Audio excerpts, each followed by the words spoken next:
Hey guys, well, the wait is over. It's finally here. And this is going to be one hyped up review because this will be the first and most likely only museum quality engine we're ever going to review on this channel. So, yeah, this is big right here. So, without further ado, what do you say we go ahead and take a look at the Scaletrains museum quality SD45X right now.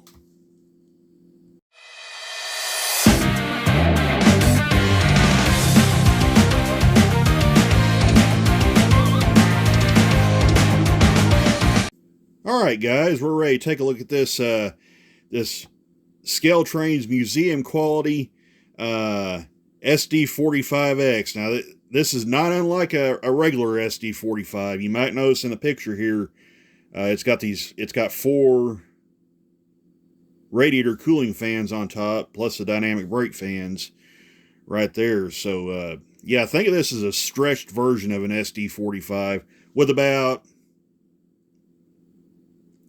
600 more horsepower. So, yeah, these things had about 4,200 horsepower when they rolled out. So they were the first single engine diesel locomotive to break the 4,000 horsepower barrier.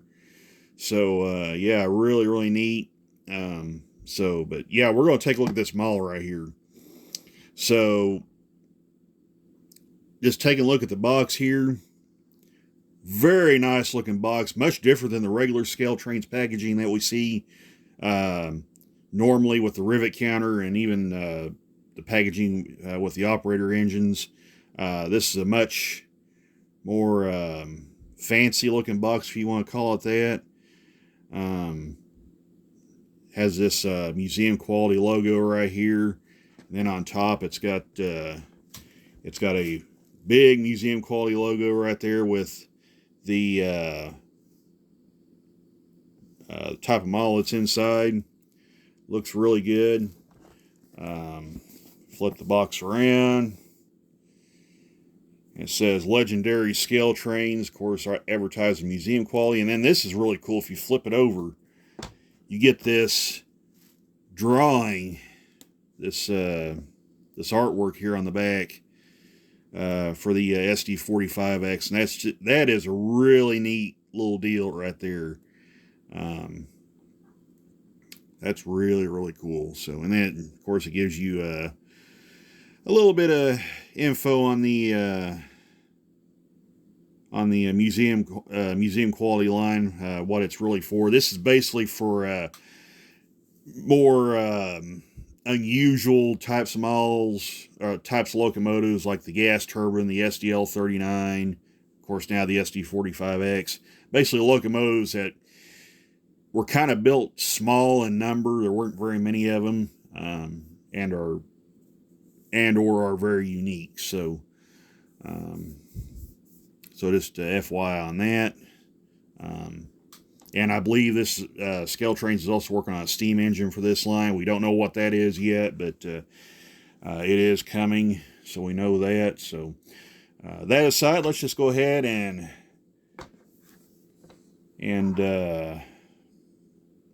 dig into this, guys. So real quick, forgot to mention the box is very sturdy. Should protect them all very nicely in storage and transport. Now, how you access this, it's magnetically, it's got a little magnet that holds it together. So you'll basically just lift it up like that. And you'll notice right there you got all kinds of info on the SD45X. So yeah, right there you can kind of get a look at that. This is a series. These are the EMD demonstrators, so it'll be series 4101 to 4203, built in June of 1970. This particular locomotive is road number 4201, so it gives you all the features on this locomotive here. So that's really neat. And then of course you got this this info up here on top. So now, on the prototype, only Southern Pacific owned these engines, and I believe there were only like 7 built, if I remember correctly. I'll make sure to add that in there when I go in to edit this video. But yeah, I think there were like only 7 built, so very small number, only built for Southern Pacific. Of course, besides the EMD demonstrator. And if you read up here, it says, by June 1984, all were retired and eventually scrapped. There was one that survived into the 2000s. It was an EMD demonstrator unit. I believe it lasted until 2001 because there actually is a photo of it in the scheme, what I like to call it as the Oakway leasing scheme, although it's it's actually the later EMD light blue and white scheme, but it's basically the same scheme that the Oakway SD60s were. By the time that locomotive ended up being scrapped, and that was the last one standing in 2001. So yeah, so there are none left in real life, but we do have this model here. So very unique model. So we're just going to go ahead and dive into it. Get this little pamphlet right here. Shows you your shows you how to operate it, all the CV, all the functions and everything. So yeah, there's your little function chart right there. So yeah, good stuff on that. And this locomotive here, these museum quality locomotives, they're going to have some extra features that aren't really found in the rivet counter line, like lighted gauges, some bonus sound features in them. So yeah, really, really cool stuff. So I'm going to try and see. I'm going to take this little screwdriver here and see if I can pull that foam up. Like so. And there is the model resting inside right there. So yeah, let's just go ahead and get this guy out. Of course, the foam's a lot, you notice too, the foam's a lot different as well. It's a lot sturdier, but it does protect the model very nicely. So yeah, very, very nice on that part. So, all right. And there is the locomotive right there in all of its glory. So like I said, this is number 4201. You see right here, just like all the other Scaletrains locomotives, it's resting in this clamshell packaging. Looks very, very nice. Should protects them all very nicely. Another cool feature is if you get a museum quality locomotive, they give you this little pin here, and I'll slide the. We'll just go ahead and get started and slide the locomotive out like so here. So we'll do that, and then like I said, you get this really cool little museum quality pin. I got that upside down right there. There you go. You got this really cool museum quality pin. It looks really, really nice. So yeah, I like that a lot. So all right, so what I'm going to do right now is pause the video, and we're going to get this thing out, and then we'll start going through it. So hang on just a second. We'll be right back. Okay, we're back now. And I got this thing out of the box now. One word of advice, and I forgot to take those handrail protectors off when I did that, so we'll just slide those out right quick while I explain this. One thing you want to be very careful, do not pick this locomotive up by the dynamic brake housing. I don't know if any of you have seen James Wright's video, JLW II 2000. That's easy for me to say, but yeah, if you've seen his video, he explained this, because this dynamic brake housing right here comes off, so you can access the decoder inside and everything. So yeah. Just FYI, do not try to pick this locomotive up by the dynamic brake housing. It will come off. Which, honestly, with these older EMD style locomotives, that's how they're all designed. Even the rivet counter brands are designed that way. So, but still, want to throw that out there. If you have one of these, just make sure you don't grab it by this. So, yeah, just FYI on that. So, all right, let's go ahead and start taking a look at this guy. And my goodness, what a beast of an engine. Of course, Forgot to mention too, you got these little truck clips right here. Protects the trucks from swinging around, possibly getting damaged in shipping. So yeah. So let's zoom in on this guy and we'll get started right here, taking a look at it. So, all right. We'll start here at the snow plow. Of course, there's your MU cables, your airline hoses right there. Train line hoses look really nice. This blue is just absolutely stunning. I love this shade of blue here. Really like this style.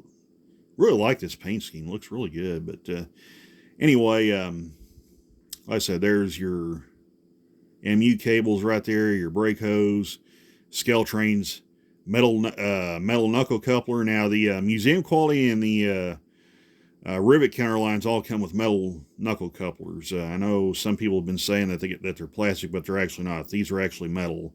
Only the Operator series and the Kit Classics line have plastic couplers. So just FYI on that. Grab irons right here on top of the plow. You got this little footboard right here. Looks really nice. Coupler cut lever right here. You got a little jumper plug right there. Handrails look all nice and straight on this locomotive. Looks really good. Come up to the top of the nose here. Now, this particular locomotive has the SP style headlight package that we'll see. In fact, well, let's go ahead and tilt it up where you can see the whole thing. Yeah, this has the whole SP light package with the gyro light up here. Your headlights will actually be down here on this locomotive, and then you got a little red marker light right here on the nose. Class lights right here. Those light up and are tricolored.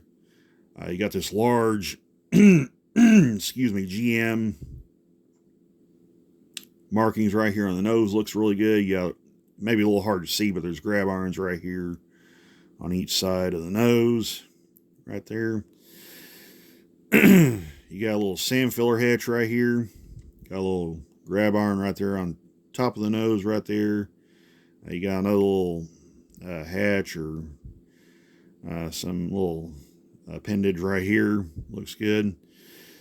The walkway tread all looks really nice. So that looks good. Got your air horn right up here. You got your bell up here on top again. SP, little SP-ism right there.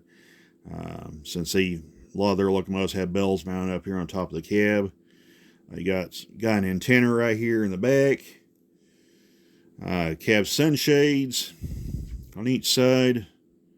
Separately applied windshield wipers. And you notice on this side, the engineer side has this L window. Again, that's a Southern Pacific feature. Looks really good. So we will come down the side of this guy. Truck detail looks really good here. You got your brake cylinders, shock struts, speed recorder cable. All that looks really good. A lot of piping up in here. Looks good. You got sliding cab windows. EMD herald. EMD herald here on the cab. Row number here on the bottom looks really good. Again, handrails look good here as well. So, and steps look really good. They do have see-through action to them, so that's really nice. We'll come down the side of this guy here. Look at the fuel tank. And I'm telling you what, a lot of piping here. Air tank right here looks good. And you really see the walkway tread. It may not be showing up too great in the video, but just what I'm seeing here, the walkway tread on this locomotive looks really good. Looks really nice. And like I said, I just love this blue paint scheme. It's got a little bit of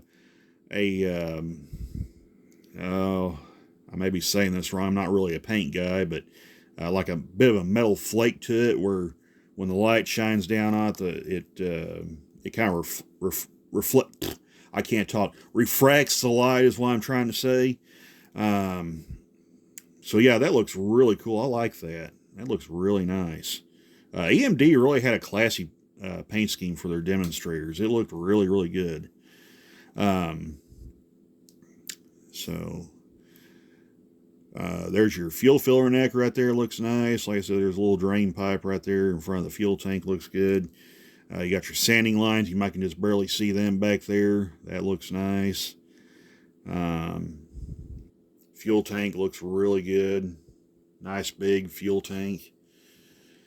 We'll come up here. Yeah, there we go. We'll kind of come up here to the top. Got your got a vent right up here. Looks good. Even looks like it has a little bit of weathering to it. Kind of adds some nice depth to it. So that looks really neat. There's your exhaust hatch right there. Looks good. I like how in these EMD demonstrators that it kind of has a little bit of this Santa Fe war bonnet style up here. It's kind of like a half war bonnet, if you want to call it that. It kind of curves around. So yeah, that looks really neat. This white stripe goes down the side of the locomotive is really, really nice. Paint looks really nice and crisp on this locomotive. You got a little tag right here. That looks good. Got some nice warning labels right here and right here. I'm sure those are probably readable under magnification. Keep coming down the side of this thing. Handrails still look good. And then we get back here to the meat of this locomotive, the rear radiator section. This is where this sucker differs from a regular SD45. You notice this thing has 4 rooftop cooling fans. As I mentioned at the beginning of the video, that is because this locomotive produces 4,200 horsepower. The prototype did. So yeah, it needed a lot of cooling. So it has this huge radiator in the back. You could almost sort of think of it as like the Eco rebuilds have now. Like the SD30C Eco has this big radiator in the back, although it doesn't have 4 fans, but you get my drift. It has a big radiator back here. And like I said, obviously it needs to, producing that much horsepower with a 20-cylinder 645 engine. It needed some good cooling. So, but yeah, that's a really neat deal. That's one of the reasons I bought this was because I just love the look of this thing. It just looks so cool. So, rear truck detail again looks really good. Everything's nice and straight here. Silver paint looks really good on these trucks. Step detail on the rear looks good. Come to the rear of the locomotive. Whoops, I didn't mean to hit the camera. Come to the rear of this guy, and I'm going to back that out just ever so slowly right there. Got your rear headlight up here. Grab irons all look good. Everything looks nice back here. Rear railings look good. There's your coupler right there. All the MU hoses right here with the brake hose. That all looks good. Grab irons on top of the rear plow. So yeah, really neat engine here, like that. So that's kind of neat. This is also kind of the first locomotive I've owned that has both front and rear snow plows on it. So this is kind of another bit of a unique bit of stuff that's going on here. So we'll come down to the other side. Again, same story as the conductor side. Everything looks good.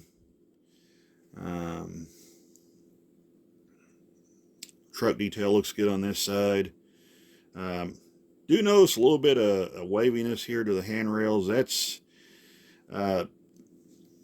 kind of happens with a lot of Durlin plastic handrails. They do have a tendency to warp a little bit, but this isn't bad. It's not really that noticeable, but that is something that does happen. Fuel tank details on this side again looks really good.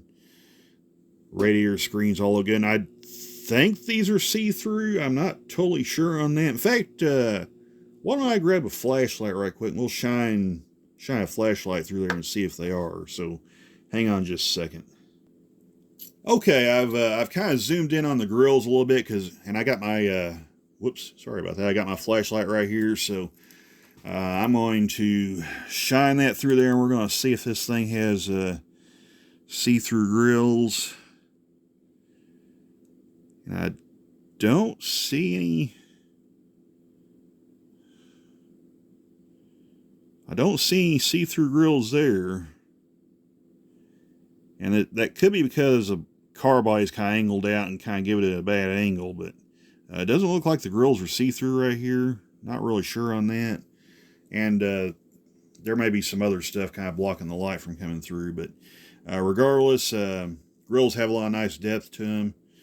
We'll come down the engineer's side of this locomotive here. Dynamic brake blister looks really good here.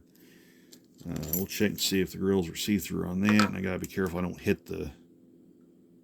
Okay, I can see a little light coming through there, so there's definitely see-through on the dynamic brake grills from the looks of it, so that all looks good. Dynamic brake fans up here look nice. Come down, keep coming down the side of this guy. Of course, there's your fuel filler neck right there. Right there, all looks good. Air tank detail looks nice. Your sliding cab windows right here. And those do slide. I need a flat screwdriver right there to kind of pull that out.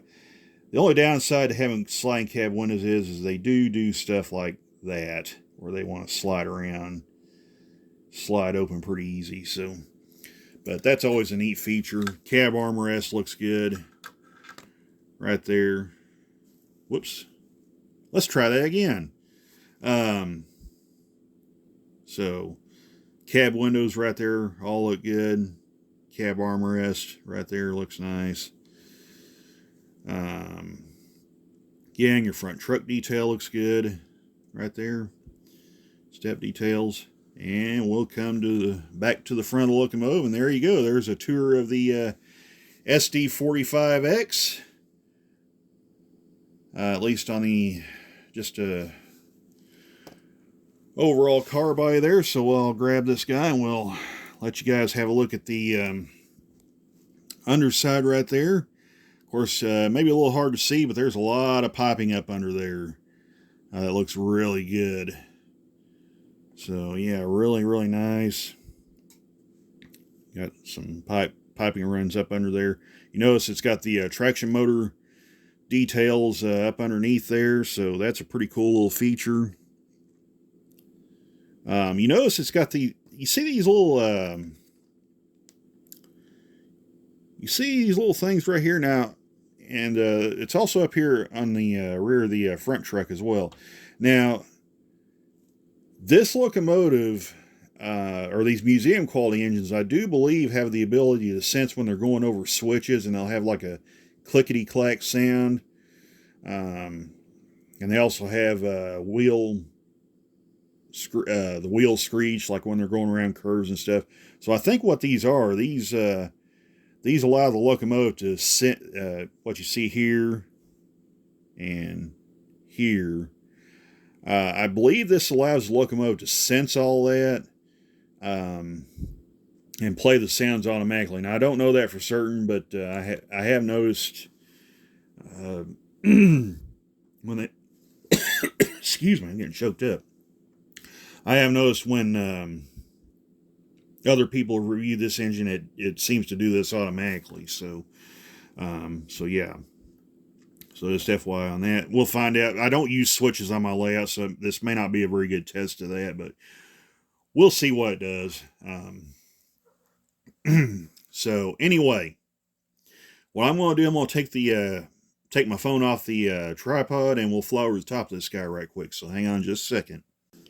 All right, we're ready to fly over the top of this guy now, and we'll kind of show you some of the good stuff looking down on it. So we'll get started here at the front end, and I'll go ahead and turn the light on right quick where you can see some of the really nice walkway tread, and also the see-through step areas. Right there you can see some of the see-through action on the steps. That looks really good. You can get a better of this red light here. Now what this actually is, I messed up and said that was a like a marker light. That is not the case. That is actually an emergency light. I believe they call it a UDE light. This is where if the train ever gets put in an emergency, they'll turn this light on if something happens. So that's what that light's actually for. So yeah, just FYI on that. Of course, there's a sand filler hatch there. There's a grab iron. There's another little hatch looking thing right there. There's the air horn. You can see that bell right there. Looks really good. Number boards all look nice from the top side. And we will just fly over the top of this guy. And there's a little vent right there for the I guess that'd be the air fillers that's inside there. And there's the exhaust hatch right there, the exhaust stack. That see-through looks really good. There's the dynamic brake fans. That all looks good. Of course, that you see the walkway tread like right down there. That looks really nice. We'll just continue to fly over the top of this guy. Just like so. And there's those big radiator fans right there. And you can see just how large this radiator section is right here. I mean, it is a big radiator section. And you'll really see the difference when we compare it to a standard SD45 here in just in a second. But yeah, that looks really good right here. The 4 rooftop cooling fans all look really nice. That kind of looks like there may be a big old weight right there now that I look at it. So that may be why we can't see through the grills on this thing on the rear. That kind of looks like that's all weight. And it wouldn't shock me if it was, because this is a heavy engine. So, so yeah. So we'll just continue to fly over the top of this guy, just like so. And there is the rear with the squared off back end. So, all right, there's a quick fly over the locomotive. What I'm going to do now, I'm going to put, I've got a Scaletrains operator SD45 out, and we're going to set it beside this one and compare them side by side, where you guys can get a look at what a standard SD45 looks like next to an SD45X. So hang on just a second, we'll be right back. Okay, we've got this Scaletrains operator SD45 out. This is CEFX number 3143. You might remember this engine if you're a longtime viewer of the channel. We reviewed this along with its sister locomotive. I believe it's 3145. I believe is the other one I have. Anyway, you might remember this from a review from a couple of years ago. But anyway, we got it sitting here next to the museum quality SD45X. Just kind of show you some of the difference between a standard SD45 right here and the SD45X. So right off the bat, the main thing I'm going to show you is just how much longer the SD45X is compared to the standard SD45. Now, from what I've read, the SD45X is 5 feet, a little over 5 feet longer than a standard SD45. And you can obviously see that depicted here on the model. It's much longer. Another thing that you'll see that you'll obviously see is the radiator section on both these locomotives. You see how much larger the radiator is on the SD45X compared to a standard SD45. Also, you notice there's 4 cooling fans on the 45X, 3 on the standard SD45. That's because, obviously, because this engine has 600 more horsepower, 4,200 horsepower for the SD45X, 3,600 for the standard SD45. you're going to need a lot of radiator space to keep that 20-cylinder engine cooled down. So yeah, like I say, you can see how much larger the radiators are on this locomotive compared to the regular SD45. And we'll just go ahead and spin it around where you guys can take a look at the rear of both of them. And you can see how much more aggressively the radiators actually angle out compared to a standard SD45. I mean, that's just a massive radiator section on these locomotives. So yeah, and up here you can see the headlight. It's way up here on top. You can see where the headlight is here on a regular SD45. You can also see where, now this one would actually have plated over number boards. But some of them actually did have number boards on, but this is where the number boards would be. You notice there's no number boards or no indication of number boards on this locomotive. There's your class lights right up here, and up here. Got them right. There's a class light there on that one. So they're a little lower compared to what's on the SD45. You notice they're kind of angled. These are kind of angled out, even though the rear of the locomotive is flat. The class light housings are kind of angled. Of course, obviously, looking at the rear profiles of these engines, you see how this one has a more standard EMD profile. I'll turn that around where you can see that a little better. And I might zoom in where you guys can get a better look at that. Yeah, you can see how this has a more standard EMD long hood profile on the end here, where this one here has a more blunt, flat end. Yeah, you can really see the differences there. Also, notice the rear steps too. The rear steps are almost vertical on the rear, and there's a very narrow rear, what we call porch or deck, however you want to call it, on this locomotive. It almost takes up the whole deck area. Whereas on the standard SD45, you got a little more room to walk around, and the steps are also angled as well. So you can see how the steps are angled on a standard SD45 and how they're straight up and down on the 45X. So yeah, there's that, and there's a better look at that.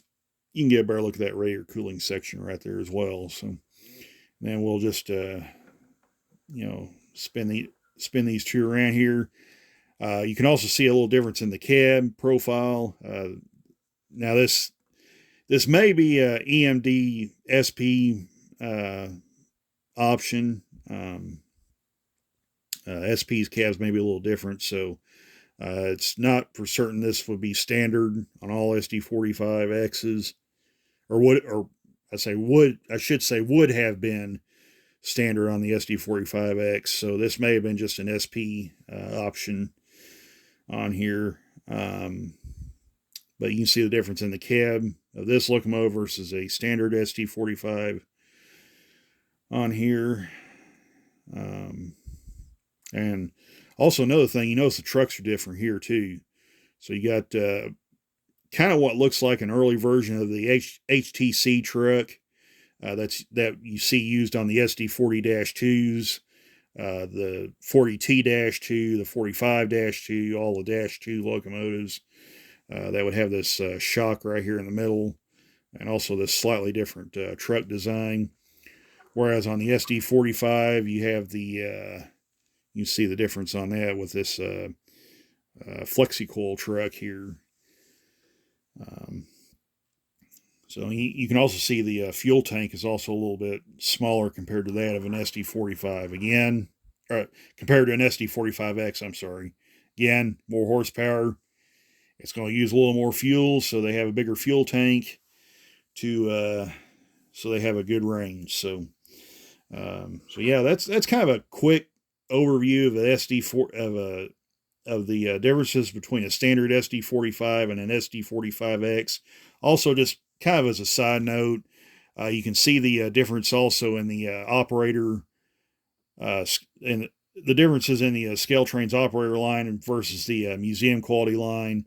You have very minimal details on the operator locomotive, versus full details on the museum quality line. Again, when these engines were being produced, the operator lines, that was to help keep the price down, make it more accessible for entry-level modelers that just want a good locomotive that runs good and looks the part. So, you know, that was the whole reason for the existence of the operator line. Now they no longer produce these locomotives in the operator line, the SD45s. So if you want to try to find one, you probably have to look like on eBay. Maybe a hobby shop still has a straggler hanging around somewhere. But yeah, if you want to try to find one of these operator SD45s, unfortunately, it doesn't sound like Scaletrains is going to be making any operator locomotives anytime soon. They seem to be focusing all their efforts on the rivet counter and the museum quality lines. And now, I guess you can throw the Fox Valley line, which will include the former MTH tool locomotives, and depending on what happens, maybe the Fox Valley GP60s if they decide to bring those back. So, but anyway, I just kind of want to throw that in there. But yeah, there's a quick look at the two side by side there. So what do you say we head out to the layout and try this SD45X out and see how it sounds and runs? So hang on just a second. We'll be right back. Okay, we're here at the layout now, and we're ready to test this SD45X out. So I'm going to hit address 3 right quick, and it's probably going to move because for whatever reason my DCC system wants to set everything to speed step 17 right off the bat. And you heard the wheel screech going on there. So when it started to move. So I'm gonna hit F8 and we're gonna fire this guy up. And there you see the cab lights come on, number boards come on, the ground lights, the front walkway light come on. Now, yeah, there it went. The cab light went out. Cab light's a little bright. That could probably be turned down just a little bit with some CV adjusting, but still a neat little feature there. Number boards look really good. Again, the walkway light looks good. Ground lights look really good on this engine. So what I'm going to do, I'm going to grab my pamphlet and I'm going to look through some of the functions, and we'll kind of go through some of the basic functions. So hang on just a second. All right, we're back now, and I got my handy dandy Scaletrains pamphlet here. So we're going to go through some of the functions on this guy. So bear with me just a second. Okay, so obviously the easiest functions, F0 is the headlight. So there you see the headlight come on. F1 is the bell. Sounds good. We'll blow the horn.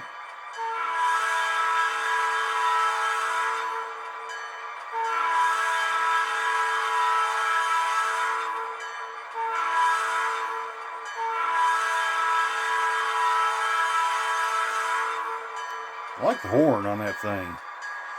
Okay, we'll turn the bell off. So F4 will be the dynamic brakes. We'll test those here in a minute. F5 will be the class lights. So there you see them come on white. There's green. And there, whoop, sorry about that. And you saw red there just real quick. But yeah, tricolor class lights. Now, if you want to know what each one of these means, I'll kind of give you a quick explanation. So the white would be signifying an extra train not shown on the timetable. Green would be second section of the same train symbol / number. And then red, reverse move or pushers. So there you go. So that's kind of an explanation on the class lights. So explained by the Scaletrains manual. So F6 will be the gyro light. So let's go ahead and turn that on. And there you see them. See the gyro light going to town right there. That looks really nice. So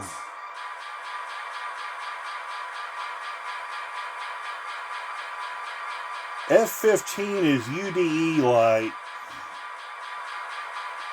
So I don't know if that would be... I'm going to try it, just see what happens. So we're going to hit F15, and there you go. There's the emergency. So that's actually an emergency light, not a marker light. So that is the UDE light, or in parentheses it says big hole light, indicates emergency brake application. All other lights are off. So, okay, that's what that does. So we'll hit F15 again, and there you see the lights all come back on. So don't worry about the cab light. They'll shut off here in just a second. So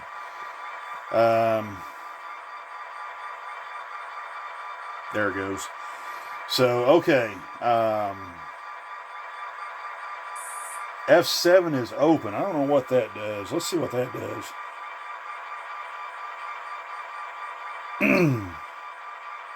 Okay, not sure what open means. Oh, F7 is an open function, so there's actually nothing on there. So F10 would be your independent brake. F11 is your radiator fan. Let's see what that sounds like.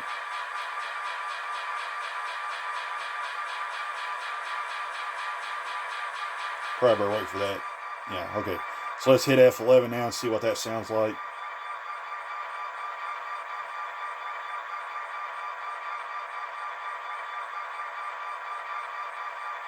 Yeah, you can kind of hear them going back there. It's a little quiet, but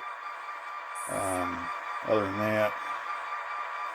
So what we're going to do, we're going to go ahead and pull this thing forward where you can hear the dynamic brakes.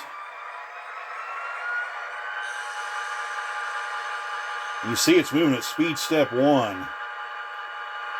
So I'll go ahead and crank it up just a little bit to speed step 4, and then we'll hit F4.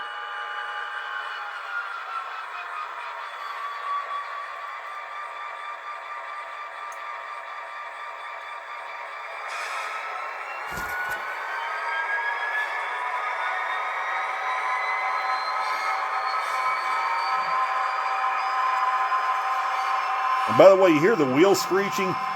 Again, that's those little pickups underneath there sensing the curve of the track and whatnot. So that's a really cool feature these museum quality engines have. So we'll go ahead and pull this guy around where you can get a look at the rear headlight.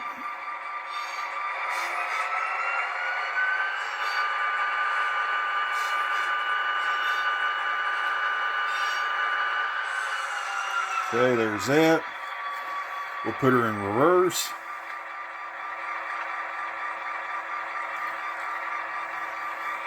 So you see the rear headlight came on right there, and we'll go ahead and back it up there.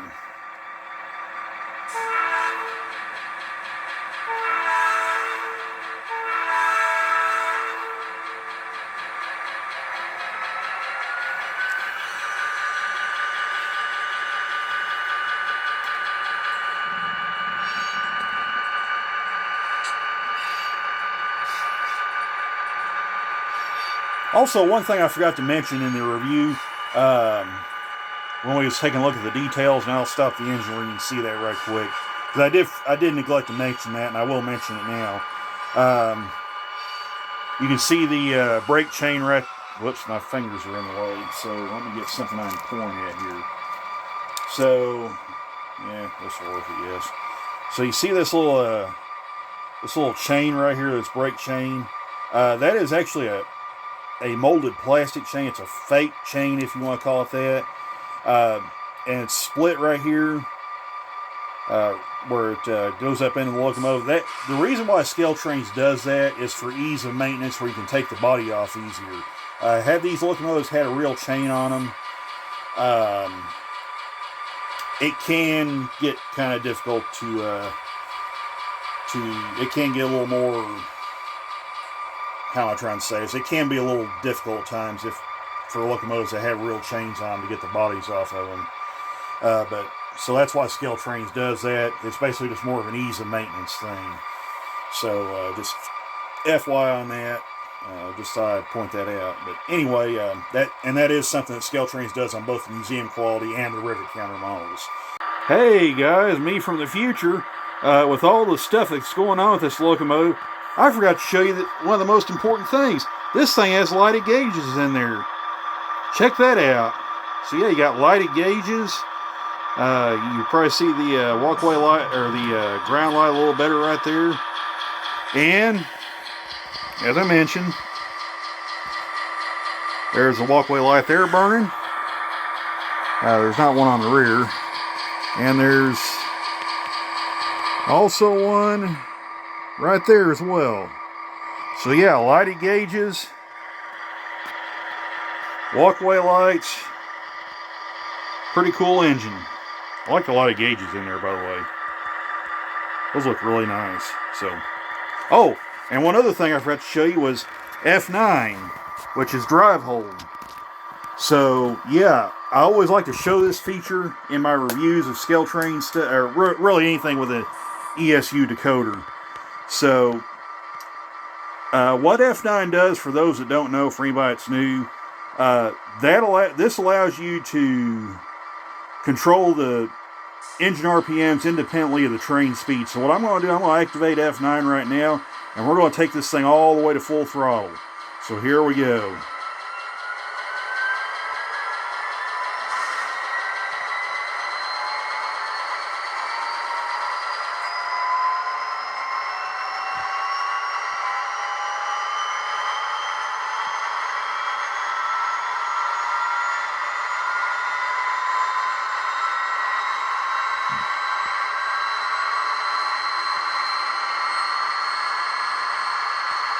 And there is full throttle, notch 8.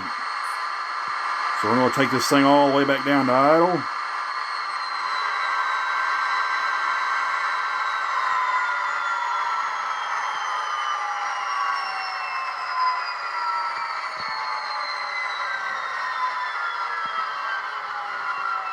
Then all you got to do to get it to move again is just hit F9 again.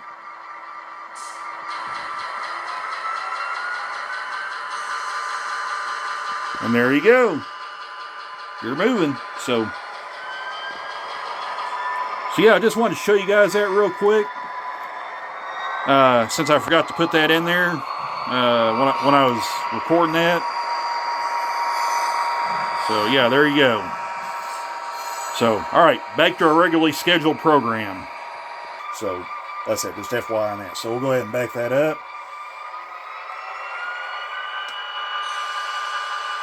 To our train here.